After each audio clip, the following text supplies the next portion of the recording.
کوئی بھی کام کرنے کے لیے روشنی کی ضرورت پڑتی ہے.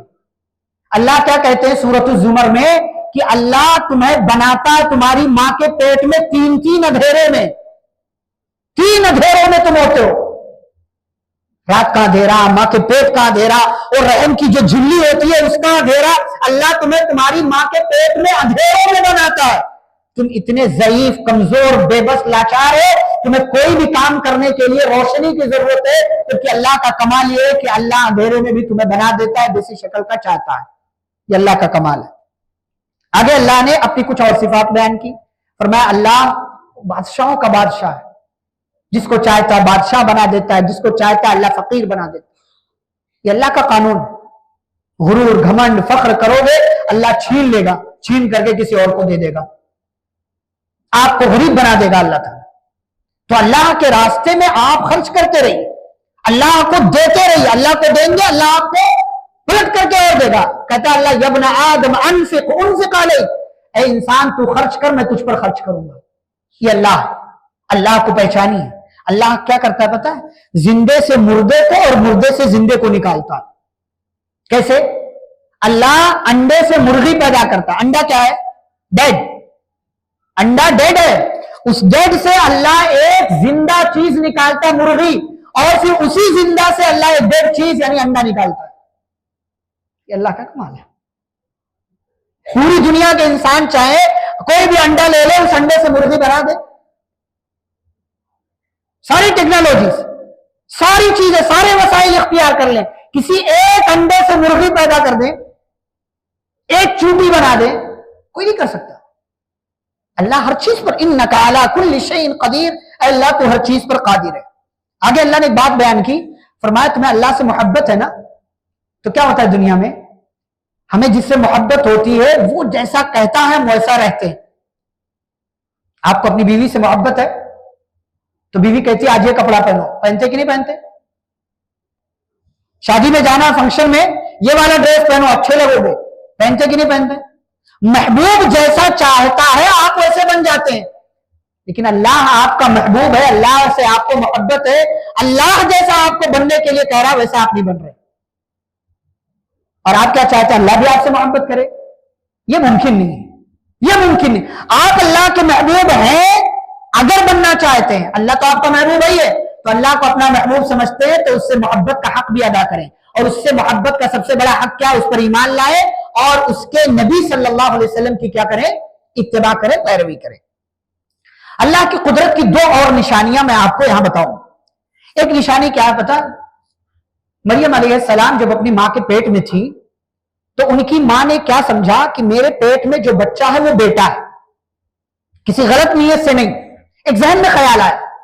تو انہوں نے اللہ سے کہا اے اللہ میرے پیٹ میں جو بچہ ہے میں اس بچے کو تیرے گھر بیت المقدس کی خدمت کے لیے وقف کر دوں گی. میں نے نظر مان لیا. اب نظر تو مان لیا، لیکن جب پیدا ہوا، ان کے یہاں پیدائش ہوئی، حمل جو ہے ڈلیوری ان کے یہاں ہوئی، تو دیکھا رہے تو لڑکی ہے.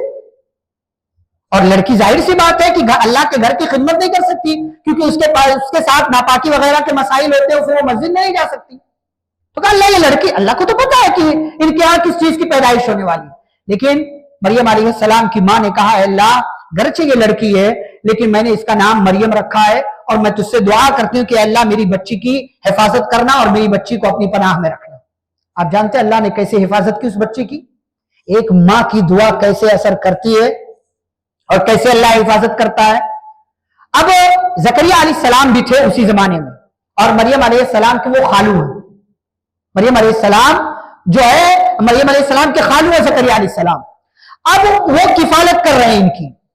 مریم علیہ السلام چونکہ خاتون ہے اور صحیح طریقے سے اپنے بچی کی کفالت نہیں کر سکتے، اس لیے زکریا علیہ السلام نے کفالت کی ذمہ داری اٹھا لی. اب وہ اپنے گھر میں ان کو رکھتے تھے اور باہر جانے کی ان کو اجازت نہیں تھی. کھانا پانی سب کچھ لا کر کے زکریا علیہ السلام دیتے تھے. اچھا کمال کی بات کیا ہے، تھوڑے دن گزرے، زکریا علیہ السلام جب آتے تھے مریم کے پاس دیکھتے تھے کوئی نہ کوئی پھل فروٹ، کوئی نہ کچھ موجود ہے. اور پھل فروٹ بھی ایسا کہ گرمی والا جو ہے سردی میں، سردی والا گرمی میں مل رہا، بے موسم کے پھل. تو کئی دن گزر گئے. مریم سے پوچھا یا مریم انا لکی ھذا، بچی بتا یہ تیرے پاس کہاں سے آیا؟ بچی نے کیا جواب دیا؟ قالت هو من عند اللہ، یہ اللہ کے پاس سے ہے. یہ اللہ کے پاس. آپ جب اپنی اولاد کے لیے اللہ سے حفاظت کا سوال کرتے ہیں، اللہ آپ کی اولاد نسلوں کی ایسے حفاظت کرتا ہے کہ بن موسم کے پھل بھی اللہ آپ کی اولاد کو مہیا کر دیتا ہے. اپنی آنکھوں سے یہ منظر دیکھا. زکریا علیہ السلام نے وہیں کھڑے کھڑے اللہ سے دعا کیا، اللہ کہ یہ کام کر سکتا ہے تو سے دعائیں مانگ رہا ہوں، آج تک کوئی اولاد نہیں ہوئی، رب ہب لی من لدنک ذریۃ طیبہ، رب کائنات مجھے ایک نیک اولاد سے نواز دے، تو دعاؤں کا سننے والا ہے. اپنی آنکھوں سے ایک منظر دیکھا کہ اللہ یہ کام کر سکتا ہے، اللہ سے دعا کر لیا، اللہ نے دعا بھی قبول کیا. نماز پڑھ رہے تھے، محراب میں فرشتے آئے اور کہنے لگے زکریا خوش ہو جائیے، آپ کیا ایک بچہ پیدا ہونے والا. قال رب انا یکون لی غلام وقد بلغنی الکبر وامرأتی عاقر. کہا رب کائنات یہ کام کیسے ہو سکتا ہے، یہ تو انہونی ہے، میں بوڑھا، میری بیوی بانج اور میرے سر کے بال سفید، ہڈیاں کمزور، یہ کیسے ممکن ہے کہ میرے یہاں کوئی بچہ پیدا ہو جائے. قال کذلک اللہ یفعل ما یشاء. زکریا نبی ہو، اللہ پر ایمان ہے تمہارا، کیا پتا نہیں کہ اللہ جو چاہتا وہ کر سکتا ہے. لیکن انسان تھے، گرچہ نبی تھے لیکن انسان تھے. رب اجعلنی آیا کہ اللہ کوئی نشانی بتا دے کہ جب وہ نشانی ظاہر ہو مجھے پتا چل جائے میری بیوی پریگننٹ ہو چکی ہے، عمل سے ہو چکی ہے. اللہ نے کہا نشانی یہ ہے کہ آپ کی زبان 3 دن کے لیے بند ہو جائے گی، آپ چاہ کر کے بھی کسی سے بات نہیں کر پائیں گے، جس سے بات کریں گے اشارے سے کریں گے. اور کہا زکریا جب یہ نشانی اپنی زندگی میں دیکھ لو، وَاذْكُرْ رَبَّكَ كَثِيرًا، تو اپنے رب کو کثرت سے یاد کرنا. وَسَبِّحْ بِالْعَشِيِّ وَالْإِبْكَارِ، اور اپنے رب کی صبح شام تسبیح بیان کرنا. کیا پتا چلا زندگی میں جب کوئی خوشخبری ملے تو بجائے اترانے کے اللہ کو یاد کر کے اس کا ذکر کیجیے. ہمارے یہاں کیا ہوتا ہے، کوئی خوشی کی خبر ملی، شادی ہے، فنکشن ہے، ولیمہ ہے، نکاح ہے، سب سے پہلے لوگ نماز چھوڑتے ہیں. کیا لڑکا کیا لڑکی ایک بار کرسی پہ براجمان ہو گیا فنکشن ہال میں جا کر کے تو نماز کون پڑھتا ہے؟ کون نماز پڑھتا ہے؟ ایک بار میک اپ چڑھ گیا تو نماز کون پڑھتا ہے؟ یہ خوشی کا موقع ہے. اللہ کہہ رہے ہیں یہ خوشی کی کیفیت تمہاری زندگی میں آئے تو جس رب نے یہ خوشی کا لمحہ تمہاری زندگی میں لے کر کے آیا ہے اس رب کے شکر کے طور پر اس کا ذکر کیجئے اور صبح شام اس کی تسبیح بیان کیجئے. یہ اللہ کا کلام ہے، پڑھیے اس کو، پڑھیے اس کو. یہ آپ کے لیے، یہ آپ کے لیے اللہ رب العالمین نے نازل کیا. ہمارے لیے اس کو پڑھیں گے آپ کا ایمان بڑھے گا. اس کو پڑھیں گے کسی بابا کسی پاکھنڈی کے پاس جانے کی ضرورت نہیں پڑے گی. یہ پڑھیں گے کسی درگاہ کسی مزار کسی جو ہے کسی کے در اور آستانے پر آپ کو جانے کی حاجت نہیں پڑے گی، اس لیے کہ وہ تو یہ بھی جانتا نا انہ علیم بذات الصدور، وہ سینے کے راز بھی جانتا ہے یہاں چل کیا رہا ہے. یہ آپ کے دل کا دھڑکنا بھی وہ جانتا ہے، آپ کے سانسوں کی سرسراہٹ وہ جانتا ہے، آپ کے شہ رگ سے زیادہ وہ آپ سے قریب ہے. کوئی ضرورت پڑے اسی سے سوال کیجئے اور اسی کے سامنے اپنے مسائل رکھیے، اللہ آپ کے مسائل کو ٹھیک کرنے والا. آگے اللہ نے ایک اور قدرت کی دلیل دی ہے. مریم علیہ السلام کیا، عیسیٰ علیہ السلام پیدا ہوئے، لیکن یہ تذکرہ ہم یہاں نہیں کریں گے، تذکرہ ہم سورہ مریم میں کریں گے جہاں مریم علیہ السلام کے نام سے تفصیل اللہ رب العالمین نے ذکر کی ہے. آگے اللہ نے عیسیٰ علیہ السلام کا تذکرہ کیا ہے. عیسیٰ علیہ السلام کے تعلق سے ایک بات میں بتاؤں، اللہ نے یہاں کہا ہے کہ عیسیٰ علیہ السلام کی مثال آدم علیہ السلام کی طرح ہے. جیسے آدم علیہ السلام کو اللہ نے بنا کسی ذریعے کے پیدا کیا، ویسے اللہ نے عیسیٰ علیہ السلام کو صرف عورت کے ذریعے پیدا کیا. اللہ نے انسانوں کو 4 طریقے سے پیدا کیا. نمبر 1 بنا کسی مرد اور عورت کے، کون؟ آدم علیہ السلام. صرف مرد کے ذریعے، کون؟ حوا علیہ السلام. صرف عورت کے ذریعے، کون؟ عیسیٰ علیہ السلام. مرد اور عورت دونوں کے ذریعے ہم سب. اللہ نے 4 طریقے سے انسانوں کو پیدا کیا. ان میں سے کسی ایک طریقے سے بھی پوری کائنات کے انسان مخلوقات مل کر کے بھی پیدا نہیں کر سکتے، کوئی نہیں پیدا کر سکتا. یہ اللہ کا کمال ہے. اچھا، اللہ نے آدم علیہ السلام عیسیٰ علیہ السلام کو دونوں ایک جیسا قرار دیا. پیدائش میں تو ہے بھی، قرآن میں اللہ نے عیسیٰ علیہ السلام کا نام بھی 25 بار لیا ہے اور آدم علیہ السلام کا نام بھی 25 بار آیا. ان کا نام بھی 25 بار، ان کا، تو اس معاملے میں بھی دونوں سیم ہے. یہ اللہ نے ذکر کیا. آگے ایک بات فرمایا، ربانی بنو، اپنے آپ کو ربانی بناؤ. ربانی کس کو کہتے ہیں؟ اللہ والا، یعنی اپنے آپ کو رب سے جوڑ کر کے رکھو. اور رب سے جوڑ کر کے کیسے رکھو گے؟ پتا ہے اللہ نے 2 چیزیں بیان کی.